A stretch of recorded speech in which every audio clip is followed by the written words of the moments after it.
Hello guys, अगर आपने मेरे चैनल को अभी तक सब्सक्राइब नहीं करा है तो चैनल को सब्सक्राइब कर दीजिए और अगर आपको ये वीडियो अच्छा लगे तो इस वीडियो को लाइक और शेयर कर दीजिएगा। तो चलिए वीडियो को स्टार्ट करते हैं। हम मोशन चैप्टर के कुछ इंडेक्स क्वेश्चंस देख लेते हैं। पहले हम पेज नंबर 100 के इंडेक्स क्वेश्चन देख लेते हैं। क्वेश्चन है कि क्या किसी ऑब्जेक्ट ने जितना डिस्टेंस ट्रैवल करा है उसकी डिस्प्लेसमेंट 0 हो सकती है क्या? अगर हो सकती है तो हमें अपने आंसर में एक एग्जांपल भी देना है। तो हम आंसर देख लेते हैं। आंसर है यस, एक ऑब्जेक्ट की डिस्प्लेसमेंट 0 हो सकती है क्योंकि डिस्प्लेसमेंट इनिशियल पोजीशन से फाइनल पोजीशन के बीच का सबसे छोटा डिस्टेंस होता है जो किसी ऑब्जेक्ट ने ट्रैवल करा होता है। एक ऑब्जेक्ट की डिस्प्लेसमेंट 0 तभी हो सकती है जब ऑब्जेक्ट अपनी स्टार्टिंग पॉइंट पे वापस आया होता है। स्टार्टिंग पॉइंट मतलब इनिशियल पोजीशन। नेक्स्ट क्वेश्चन देख लेते हैं। नेक्स्ट क्वेश्चन है, एक फार्मर है जो अपनी उसकी स्क्वायर फील्ड है उसकी बाउंड्री पे वो मूव करता है और उसको कितना टाइम लग जाता है? 40 सेकेंड्स। अब जो स्क्वायर फील्ड की बाउंड्री है उनकी हर एक साइड का मेजरमेंट क्या है? 10 मीटर। अब ये तो इन्फॉर्मेशन हो गई। अब हम एग्जैक्टली देख लेते हैं कि क्वेश्चन में क्या पूछा गया है। क्वेश्चन में पूछा गया है कि जो फार्मर है उसकी 2 मिनट्स 20 सेकेंड के बाद डिस्प्लेसमेंट क्या होगी। डिस्प्लेसमेंट मतलब कि वो कहाँ पर होगा और डिस्प्लेसमेंट का मैग्नीट्यूड बताना है। हम सॉल्यूशन देख लेते हैं। क्वेश्चन में दिया हुआ है कि जो फार्मर है वो अपनी स्क्वायर फील्ड की बाउंड्री को 40 सेकेंड में कवर करता है। तो हम कह सकते हैं कि जो फार्मर है वो एक राउंड 40 सेकेंड्स में कवर करता है। अब क्वेश्चन ने पूछा है कि फार्मर 2 मिनट 20 सेकेंड्स में कितने राउंड कवर करेगा। तो हम सबसे पहले जो टाइम की यूनिट है उसको सेम कर लेते हैं। तो 2 मिनट को हम 60 से मल्टीप्लाई कर देंगे क्योंकि 1 minute is equal to 60 seconds, इसलिए 2 इंटू 60 हो जाएगा 120। अब हम 20 को प्लस कर देंगे तो हमारा आंसर आ जाएगा 140 सेकेंड्स। इसका मतलब कि 2 minutes 20 seconds is equal to 140 seconds. अब हमें निकालना है कि जो फार्मर है वो 140 सेकेंड्स या फिर 2 मिनट 20 सेकेंड्स में कितने राउंड कवर करता है। तो हम कैसे निकालेंगे?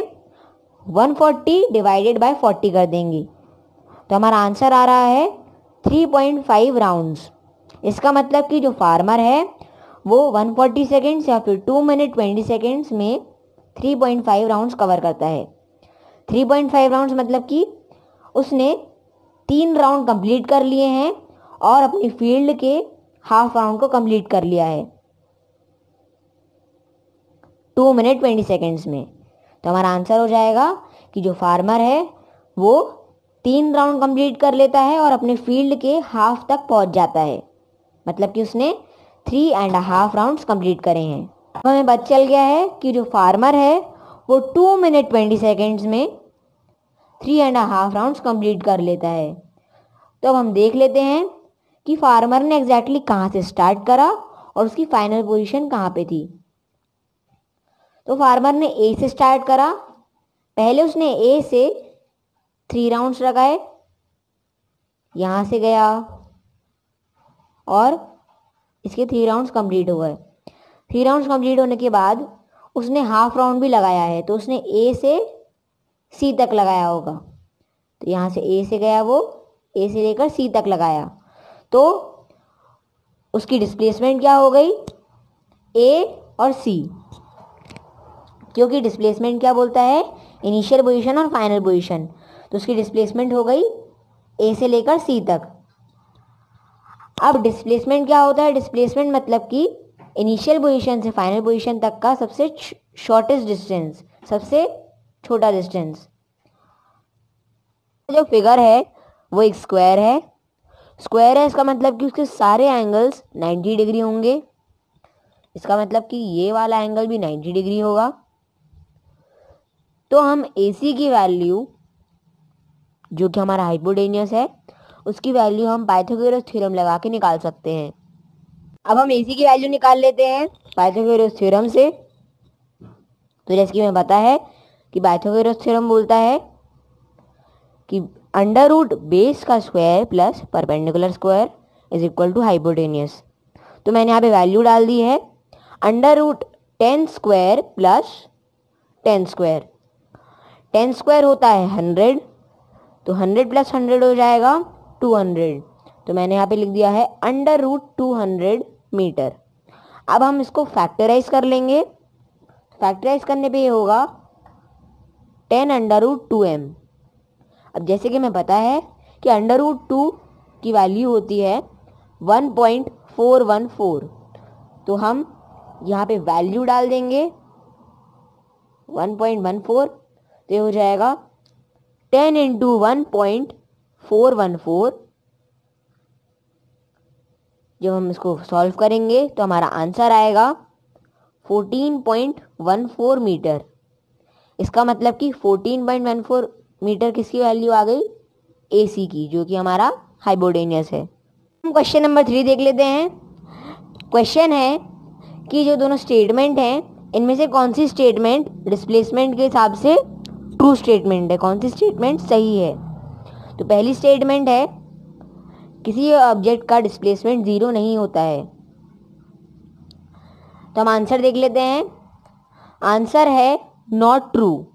किसी भी ऑब्जेक्ट का जो डिस्प्लेसमेंट है वो 0 होता है, क्योंकि किसी भी ऑब्जेक्ट की जो इनिशियल पोजीशन और फाइनल पोजीशन होती है वो जब सेम होती है तब ऑब्जेक्ट का डिस्प्लेसमेंट 0 होता है।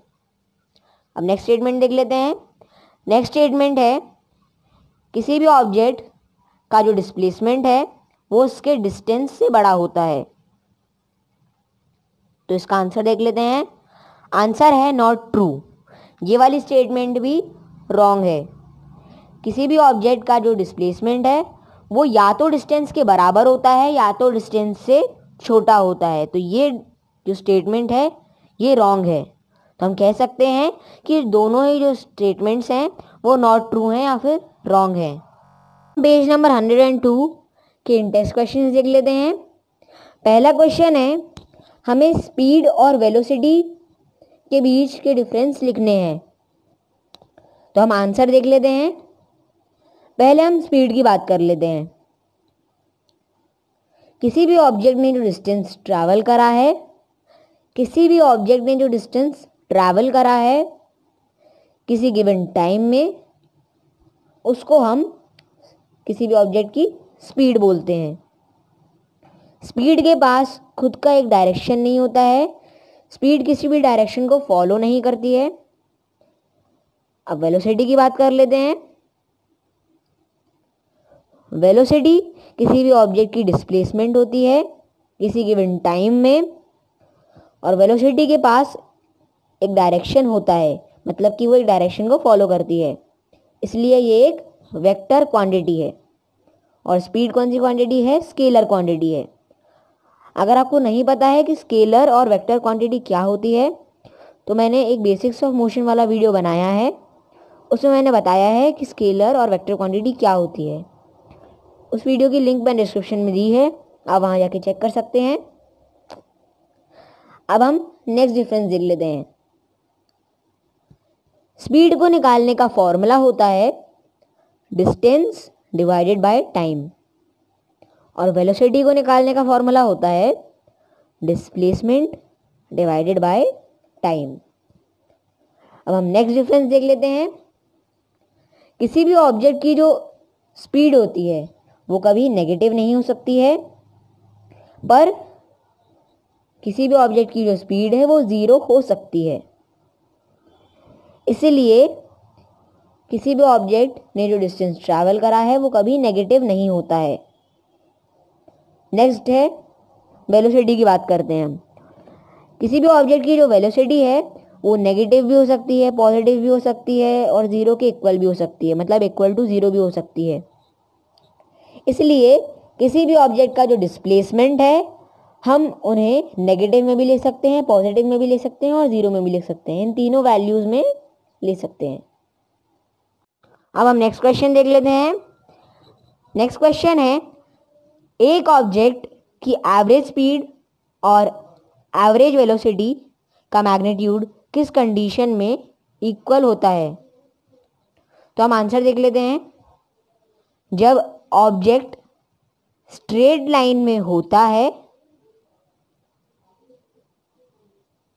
तब एक ऑब्जेक्ट की एवरेज स्पीड और एवरेज वेलोसिटी का मैग्नीट्यूड बराबर होता है।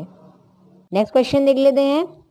नेक्स्ट क्वेश्चन है, किसी भी ऑटोमोबाइल में जो ओडोमीटर होता है वो क्या मेजर करता है? तो हम आंसर देख लेते हैं। आंसर है, किसी भी ऑटोमोबाइल में जो ओडोमीटर होता है वो उस ऑटोमोबाइल ने जितना डिस्टेंस कवर करा है वो मेजर करता है। नेक्स्ट क्वेश्चन देख लेते हैं। नेक्स्ट क्वेश्चन है, अगर कोई ऑब्जेक्ट यूनिफॉर्म मोशन में होता है तो उसका पाथ कैसा दिखता है? तो हम आंसर देख लेते हैं। आंसर है, कोई भी ऑब्जेक्ट जब यूनिफॉर्म मोशन में होता है तो उसका जो पाथ है वो स्ट्रेट लाइन पाथ दिखता है। क्वेश्चन देख लेते हैं। नेक्स्ट क्वेश्चन है, एक्सपेरिमेंट करते समय एक स्पेसशिप से एक सिग्नल ग्राउंड स्टेशन 5 मिनट में पहुंचता है, तो स्पेसशिप का डिस्टेंस ग्राउंड स्टेशन से कितना था?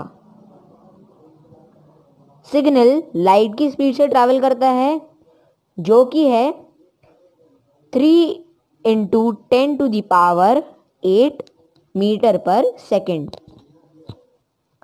तो हम आंसर देख लेते हैं। आंसर है, हमें क्वेश्चन में टाइम गिवन है तो हमने यहाँ पे टाइम लिख दिया है 5 मिनट। तो हम पहले मिनट्स को सेकेंड में कन्वर्ट करेंगे, तो 1 minute is equal to 60 seconds, इसलिए 5 × 60 हो जाएगा 300 सेकेंड्स। तो हमने कन्वर्ट कर लिया है मिनट को सेकेंड में। अब स्पीड है 3 × 10⁸ मीटर पर सेकेंड। तो डिस्टेंस कितना हो जाएगा? डिस्टेंस निकालने का फॉर्मूला होता है स्पीड इनटू टाइम। तो यहाँ पे स्पीड कितनी है? 3 × 10⁸ और टाइम है 300, तो हमने यहाँ पे 300 लिख दिया है। अब इसको सॉल्व कर लेंगे, हमारा आंसर आ जाएगा 9 × 10⁻10 मीटर। तो हमारा क्या आ गया है? डिस्टेंस आ गया है। तो स्पेसशिप से ग्राउंड स्टेशन के बीच का डिस्टेंस कितना है? 9 × 10⁻10 मीटर। ये हमारा आंसर है।